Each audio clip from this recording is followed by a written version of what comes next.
அதுக்கு ஆடிஷன் ஆப்வியஸாக ஒரு 2 months 3 months பிஃபோராகவே வைப்பாங்க.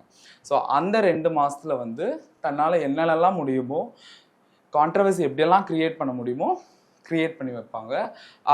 அவங்க நினச்சிக்கிறாங்க இந்த மாதிரி கான்ட்ரவர்சி கிரியேட் பண்ணால் நம்மளை உள்ளே கூப்பிட்டுருவாங்கன்ற மாதிரி அவங்க ஒரு திங்கிங்கில் இருக்காங்க.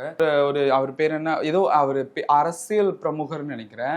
அவர் வந்து என்னை அங்கே இதில் கடத்திட்டு போனார், காரில் கூட்டிகிட்டு போனார், அப்படி என்னை வந்து கத்தி வச்சு மிரட்டினாங்க. இந்த வருஷம் கரெக்டாக நான் பார்த்து உங்களுக்கு நான் வேணா உங்களுக்கு அதை ஷேர் பண்ணி விடுறேன் அந்த வீடியோஸ் எல்லாத்தையுமே. இந்த மாதிரி நான் கண்டினியூஸாக பார்த்துக்கிட்டே இருக்கும்போது அப்புறம் இதில் இன்னொரு பெரிய விஷயம் என்ன அப்படின்னா, பிக் பாஸ் நடந்துட்டு இருக்கும்போதும் கூட இடையில பண்ணுவாங்க ஒரு இன்டர்வியூ. வைல்ட் கார்டில் உள்ளே போகிறதுக்காக ஏதாவது ட்ரை பண்ணுறதுக்காக ஏதாவது ஒரு விஷயம் பண்ணுவாங்க. ஸோ அது கூட வந்து சில விஷயங்கள் இருக்குது.